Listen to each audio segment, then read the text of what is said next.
This is your urgent call to action. We are all called to lead in a world in chaos, crisis, and turmoil. Join a pivotal global movement for change to transform the leadership crisis worldwide.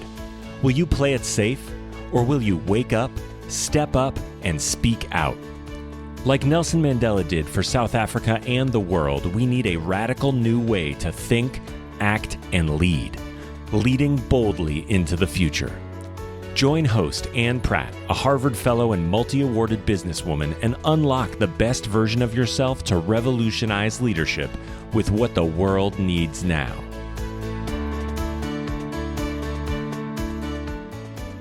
Greetings to all you future bold leaders. Thank you for joining us from around the world. My name is Ann Pratt, formerly from South Africa and relocated abroad to attend a Harvard Leadership Fellowship in Boston, Massachusetts, in the United States of America. Today, our bold leader joins us from Johannesburg, South Africa, Egoli, the city of gold, a financial powerhouse on the continent of Africa. She is the former chairperson of the Black Business Council, president of the Association of African Women Chartered Accountants. She spent a number of years in senior positions working in treasury for the South African government, and as chief financial officer of South African Airways, she raised $2 billion at a time when the struggling airline was mired in controversy, turbulence, and mistrust. Stay tuned as she shares her leadership insights, how her poverty-stricken childhood embedded a strong sense of moral integrity, why we are created with 2 ears and 1 mouth, and importantly, no matter what world of work we are in and our daily actions, it is always bigger than each one of us. A warm welcome to Tryphosa Ramano. Welcome to Leading Boldly into the Future. Thank you for inviting me to your podcast, Anne. I really appreciate it. That's wonderful. You know, I thought you've had such a wonderful career, Tryphosa. I thought a great place to start would just to share some of your career highlights. And was there a defining moment? Some of the career highlights is at the time when I was asked to lead South African Airways turnaround. That was what was the biggest highlight for me, because it was one of the biggest airline in the continent, and in South Africa, obviously the biggest, with the biggest market share, the biggest shareholder being the government. And for me, the first thing that came to me was, why me? Because I've never been a CFO before. But what I've realized is that I was a young woman with a great potential, and I had the competency to do that. So I took that opportunity and went into SAA. The losses were big, were close to 15 billion. And I had to work with the team that I believed in, that I found there, and I have to supplement and complement the team with new people. The biggest mistake people do is they want to replace the entire team. But unfortunately, you can't. You also have the institutional memory and people with expertise in the organization. So we've managed to do that, turn around the business. And then I had to go on to my next level of a challenge, which was to be with Wippold, which was is still one of the successful women-owned businesses. There as a CFO, it's an biggest highlight, right? Yes, the biggest highlight was they wanted to get into the industrial space of creating jobs, and it was in around before 2010, and there was a shortage of cement in the country. I led the team where we were importing the cement, and then eventually led to the establishment of the new cement company called Mamba Cement in South Africa, where we had to convince the Chinese to come and invest in there. For me, it was such a biggest highlight in the sense that I had to learn. I found myself having to learn different industries. And then I was headhunted by PPC, also one of the largest cement manufacturers in South Africa, and at that time in the continent, to come and be the CFO to assist them in leading it into growing it out of South Africa. And I've managed to do that successfully, where now PPC is now operating in about 8 African countries. At the time, it was only 2 African countries it was operating in. For me, I see it as a highlight in a sense. I've always been pushed to the limit, and people were believing in my talents, believing in my ability to be able to do things, and I had to do it despite sometimes you had that little young girl whispering to you to say, is it really me? Can I really do it? So it's that question of we all have those moments of needing to reaffirm our capabilities, our competence, and our potential. You've had some wonderful highlights, Tryphosa, and I guess all of us at some stage have a dark moment, a big challenge, a tipping point. Can you take us back to a time and just describe what was one big dark moment for you? Can you describe it? How did you feel at the time?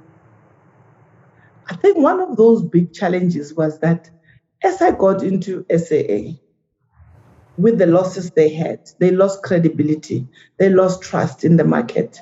And there were 11 aircrafts which were ordered to the tune of $2 billion. Nobody was prepared to fund them. So for me, having to be put into this position, as I said, why me? All I had was my professional integrity and the capability to be able to do it. So as we were going from one funder to the other, it was such a challenge because I never thought we could do it. I thought this is failure at its best because of you put a young girl in the early 30s, and in the aviation industry, women were not even in that industry. So how I dealt with the challenge, because what I was the worried. Dark moment? What was the tough moment? The tough moment was to convince the funders, a multiple of funders, which were in the UK, in Europe, and also in South Africa, to request them to believe in us, the new management, to be able to fund these aircraft. And for me, it was such a great challenge in the sense that the pilots will come and say, we passed Toulouse. We saw the South African flag packed in Airbus a field because they're waiting for us to come and deliver. I don't know if you understand how aviation works. If you have put an order, you put it like 5 years in advance. The order goes through, you pay a deposit, and they manufacture it. They want you to come and take the delivery. If you don't have money, tough luck. You have to find it somewhere, somehow, somebody who can take it on your behalf. So I felt the emotion was so big in a sense, I would let my country down if I don't manage to find the funding, but it is also not my fault. And why am I being put into this deep hole? But with the support and with the professional integrity, as I said, I had, the funders were now saying, we believe in you, you are bringing new thought, you have a professional integrity, you've got the support of your CEO, your group CEO, which was Maria Ramos at the time, you have the support of your board, you have the support of the government, and all had to come in with letters of support. What was the aha moment? What was the moment when you realized you could cross that bridge between, feeling a little overwhelmed and not being trusted, and we can do this? What was the aha moment? What did you realize? What I've realized is that everybody has got the potential, and that integrity is the key. If you can be able to sleep with your eyes closed and dream without worrying about anything, knowing that your integrity is intact, I found that it is key. Because questions that were raised, it was the questions about what are your credentials? And the only credential I had was my integrity and my qualification. I didn't have any other thing that I could show, despite not even having an aviation experience. But I realized when people trust in you and they believe in you, and you've got the know-how and the potential and the energy to drive through it, I think it can go, it can take you far. And for me, it became a tipping point that in anything that I do, even today, I make sure I do it with my professional integrity, and I make sure I work with a team, because if it was not the team I was working with, I would not have been able to even produce some of the information the funders were looking for. So how much funding did you raise? How much funding did you raise, and how did you feel about that? How did you celebrate it? The entire funding package was $2 billion. $2 billion? And $2 billion, which is close to 30 billion rands in South African rands. It was a lot of money. It requires a lot of structuring.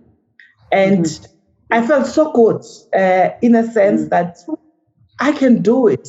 But it became also an example to young people that were looking up to me to say, if Tryphosa can do it, we all can do it. There were also even some of the challenges that you hear in the corridors to say, oh, she's politically connected. And there is no such thing as political connection. I'm one person who comes from a very poor background. My parents were teenagers and they've never been involved in politics. And I've never been involved in politics myself.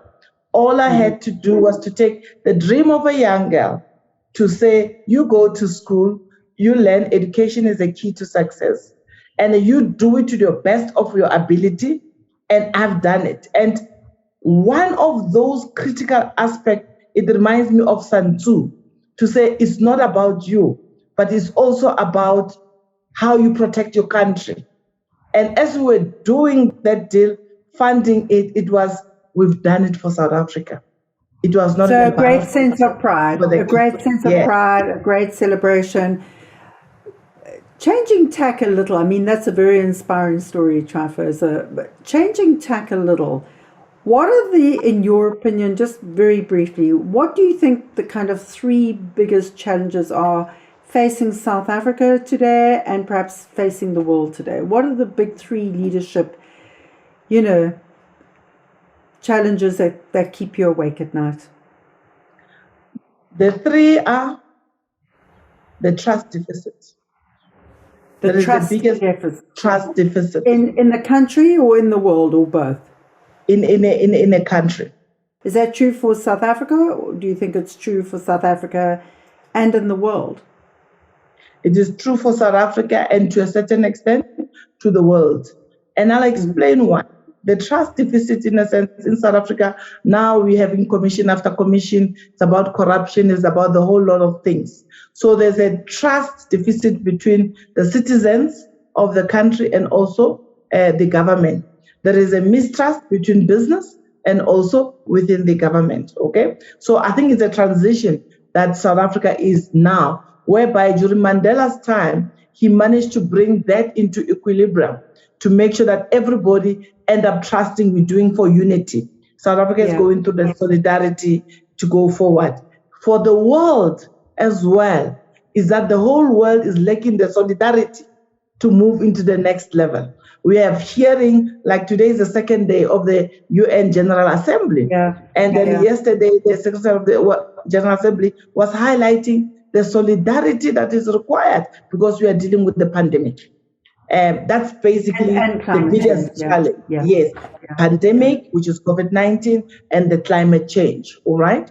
And then the second one is about the intergenerational gap that exists between those that are retired or close to retirement and the young people. But what gap are you referring to? Which gap? Are you talking economic? What kind of gap are you? We are talking about the leadership gap. So in terms of developing the next generation of leaders, what you need the young people to be part of the process, to be the young people to be part of decision making going forward. So in developing the next generation of leaders, you need to have that intergenerational aspect. One of the things that was interesting yesterday, I attended a session whereby they were talking about the Chinese government and also the US government in terms of the IT and how it works in terms of the artificial intelligence. And what you are seeing is that as we are moving into 4IR, the young people, because of the entrepreneurs, are spending close to 2/3 in terms of the R&D, in terms of the technological environment, whereby in the past it used to be the governments that were doing that. So it is young people, but in decision making, we are not having the young people as part of that. So as a result, you are having that disjoint between what is currently at play and what is the future of work, okay? In terms of the gender gap and the big challenges facing the world and gender equality, and clearly gender equality and inclusiveness is a very important aspect. We know in South Africa, the constitution was crafted to ensure that gender equality was well represented. And we know that Mandela and even following him, Thabo Mbeki, were very outspoken about including women in across all sectors. In your mind, why is this a big challenge, and how do you think this can help the world move forward in terms of ensuring that we achieve gender equality? For me, the key aspect is that women are good in making decisions, and women have come up into the decision-making ability with that humanity. We always say if all women are presidents and the generals in the entire world, there will be no wars. Probably we wouldn't even have boundaries, but they bring in their femininity in terms of decision making because we care about families. And it's only fair as well. Equality means 50%. And diversity and inclusion is very important. And the reason we are having all these wars and companies are still struggling at the same time is because of we don't embrace diversity and inclusion. So you don't need the law to have gender equality, all right? Because of people will just tick the box. All you need to do is to embrace it and then to make sure that corporations, as part of their DNA of doing business, diversity and inclusion is part of it. Parliaments, government, as part of their DNA, they will have that diversity and inclusion as part of it. And then the world will be a better place. Yeah, absolutely. I mean, I think, if we have a look at some of the leaders around the world that have really, have stood out during this pandemic. If we think of some of those leaders, it's Angela Merkel in Germany, it's Jacinda Ardern in New Zealand, and it's interesting around this whole question of, the business case for ensuring that we have full diversity, inclusion, and belonging. You alluded to Nelson Mandela, and I know you've had many Mandela moments. I just wondered if you could share, one of those moments, Tryphosa, that really come to mind. Take us back to that moment in time, describe the situation. What has been a Mandela moment when he, struck a chord or inspired you in some way? The Mandela moment that I believe is crucial to any leadership, and to me that resonates very well with me, is the ability to forgive. In that forgiveness, what Mandela did was that he had to unite the nation, which was divided, into becoming one, and to move forward, don't look backwards. And it just reminds me of the biblical, in the Bible, when Lot's wife, the God said, when the building was burning behind, he says, don't look back. If you look back, you're going to turn into salt. And then she didn't listen and look back and turn into salt, which means if you don't move forward, you keep on looking back, you will be stagnant. You won't be able to move forward. So that moment for me was when I experienced some of the hardships in my journey as a leader, when I was working for PPC, when I realized that there was some sort of conspiracy in the organization, which nearly divided the organization. And in that conspiracy, it led to big discussion between myself, the board, and some of the senior management. But eventually we managed to resolve it. And when we resolved that particular moment, one of the senior managers that came to me and said, Tryphosa, we apologize to put you into this situation. What I would appeal to you is that we may appear to have been the person that have won this battle. But for me, what I'm appealing to you is that be like a Mandela. Forgive them. And probably they were misinformed. Is that what they said to you? Did they say be like Mandela? He says to me, be like Mandela. Forgive them, all right? And move forward. The person was on Exco with me. On Exco. Okay. Yes, was on Exco with myself. And he was heading the marketing side. But he was saying, I apologize. He humbled himself. And secondly, he says, I apologize on behalf of my colleagues, all right?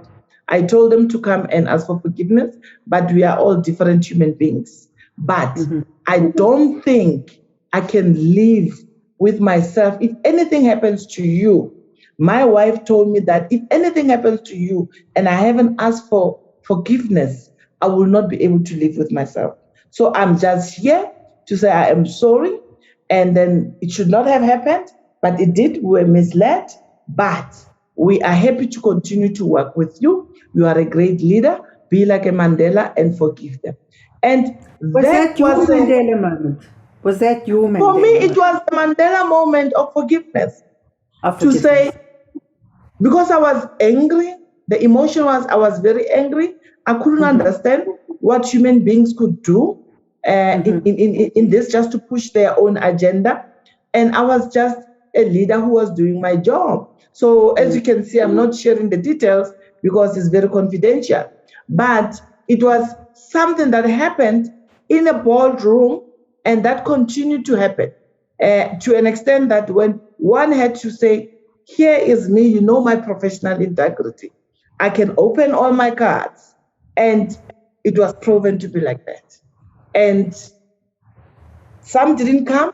That one came, and I forgave them. And then we worked going forward into moving the organization forward. Never at any point in time have I raised my voice to those people. I've worked with them as if nothing has happened. In fact, they became the best loyalists for me in this environment, because of now they realize that it's not about me, it's about the organization. And it's not about how I want to put myself, but it's about how do we go to the next level to make this organization a better place. We've got more than 30,000 employees. Let's do it for the best interest of the employees. Yeah, that makes sense. Can you just briefly take us through what process did you follow in forgiving them? And just for point of clarity, I know you can't, get into all the detail, but was it an attack on your integrity? What was the dark moment for you? That moment that led me to a Mandela moment, all right? It was the attack of my integrity. Okay? Your integrity. And the attack on integrity was not even factual. There was a lot of, it was political, it was the politics within an organization. And what position were you in? Were you chief financial officer? I was the chief financial officer, all right. Okay. So meaning I'm on the board of directors, but it was that machination that was done to actually attack my integrity. But as I said at the beginning, as part of my journey, professional integrity is of paramount importance to me. The only thing I have is my name, and I will do anything to protect my name and to act in the best possible way of the integrity. So I opened the books and I opened everything to the board, to everybody who wanted to make an inquiry to find out exactly what the issues are that we are dealing with.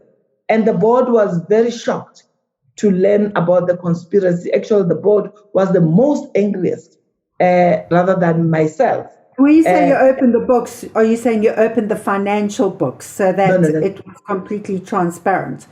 No, it had nothing to do with the financial books. It had nothing to do with that. It was to open, to say, here you are, I'm being accused of 1, 2, 3, 4, 5. Okay? Here are the facts. You can investigate, you can do whatever you want, and I will participate in the process. Only to find the outcome of that was that it was a lie, it was a personal vendetta, it had nothing to do with me, it had to do with something bigger. That, unfortunately, I was on the way, all right? So as a result... You were in the way of what they were wanting to do. Exactly. So they had to create this... disinformation. Exactly, disinformation. But most of the people, when they come through that, you are being attacked on your character, and you believe that you are not wanted, they resign or they get into a settlement and be out of the way. For me, I felt that it was wrong. If you don't want somebody, you can do it differently, all right?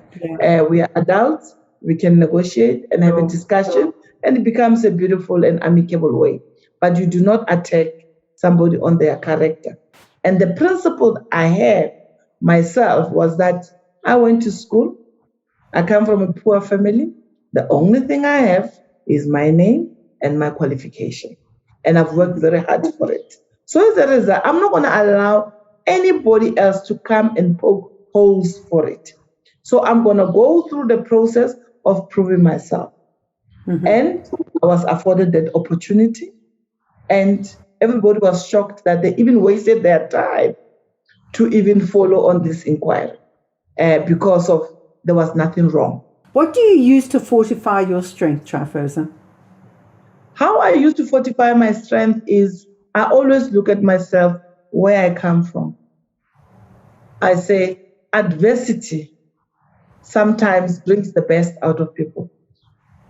If you know that you hustle to put bread on the table, having a child at the age of 16, having had to worry about feeding the child, and not having a home, all of those things, they've actually molded me into becoming a much stronger person to say there is always light at the end of the tunnel. And as you go through that in the corporate world, is that I've been here before, although in a different format. There were times where I did not have food on the table as a child, and I did not have options. But now I have options, and I can defend myself. So it gave me that strength. All that strength came from me, from the hardships as a child. But where I learned them from my grandmother, who happens to be in the same age group as Mandela. I learned from my grandmother, who said, my child, have integrity so that you can sleep at night. And number two, learn to listen to people. It reminded me of Robin Sharma in the Leadership Wisdom, whereby one of the leadership lessons is that listen twice as much as you can talk. The reason why you have 2 ears and 1 mouth is to make sure that you are listening twice as much as you can speak.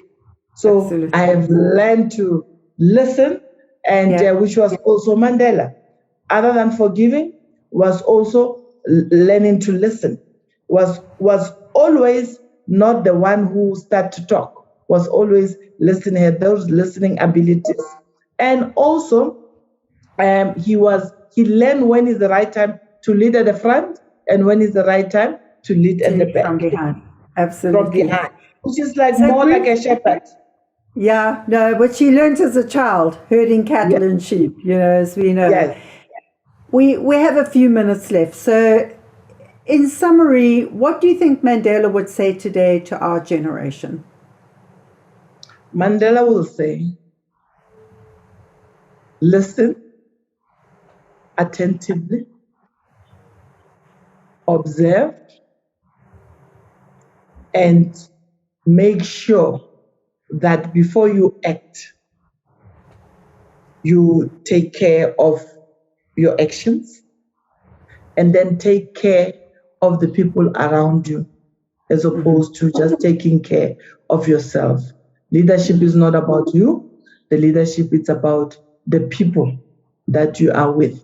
It's about the people that you are actually leading, and have integrity. And I remember during that time when there was a debate before 1994 elections between him and de Klerk. When he stood up, I don't know who was interviewing that debate, who was facilitating it, and then he got angry and he said to de Klerk, remember, I am a man of integrity. You can do whatever you want, but you cannot fault me of integrity and never ever call me that particular weight. So that's when I remember this integrity thing is very important for me. So that will be a Mandela who will tell the young people, respect your elders, but make sure that you listen and observe before you take action. Absolutely. What are your final takeaways for people, our generation and the next Tryphosa, we're facing these multiple unprecedented challenges in the world that are calling us out to lead differently? So for people who wish to lead boldly into the future and really navigate the complexity of this time, what are your final takeaways for them? I would say develop the next generation of leaders, mentor the young people. And as a young people, if you are being mentored or coached, listen and observe. But that is why you are seeing the philanthropists are now also becoming much more active in terms of making a social impact in society. Because there is no point in becoming richer and richer and richer, and you are leaving everybody behind, and then you're having a society that doesn't function.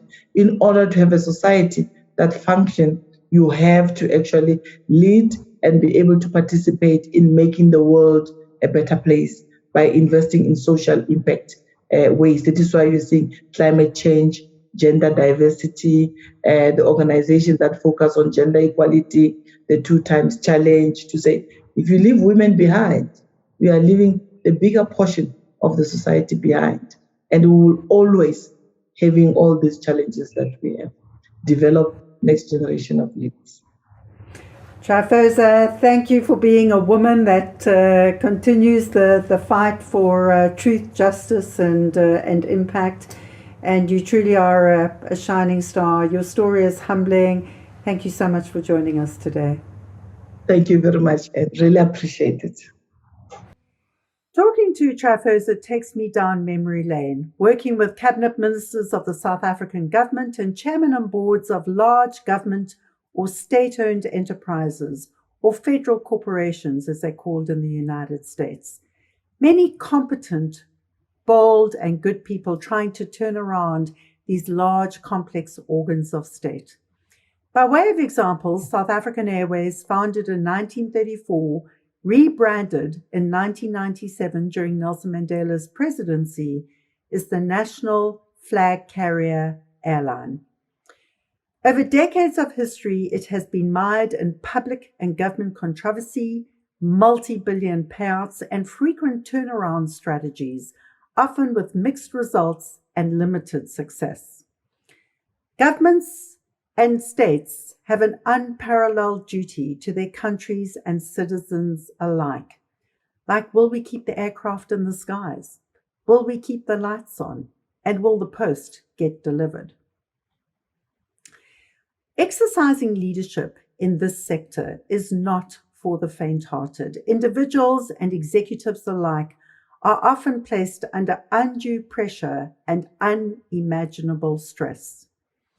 Often, people put their lives on the line. Many are sorely tempted, and sometimes good people go bad.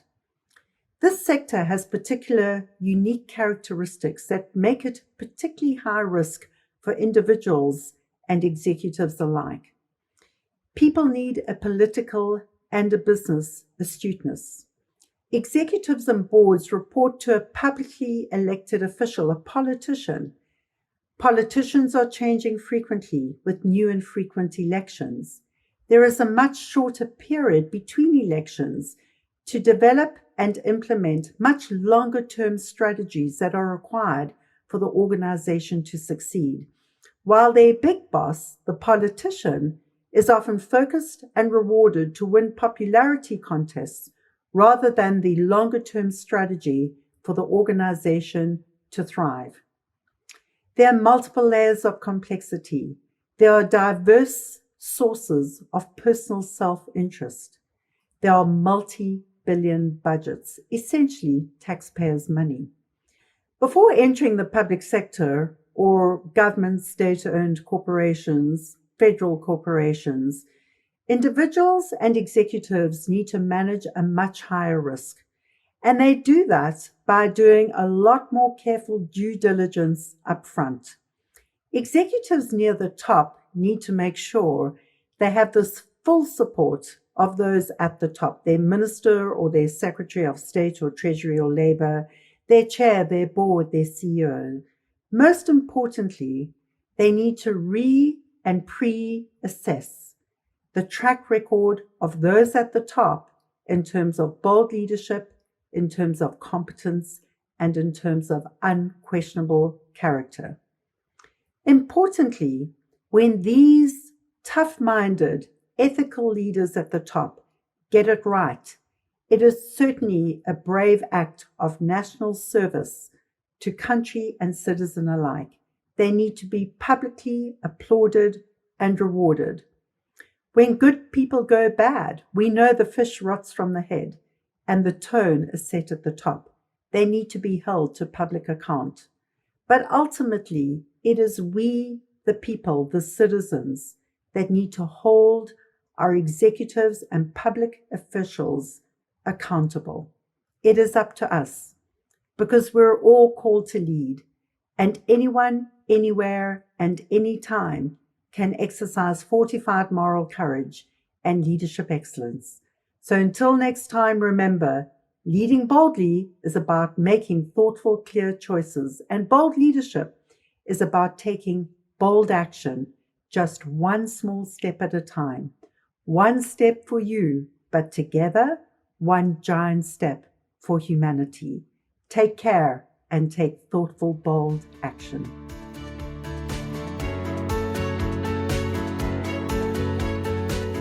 Thank you for listening to this episode of Leading Boldly into the Future.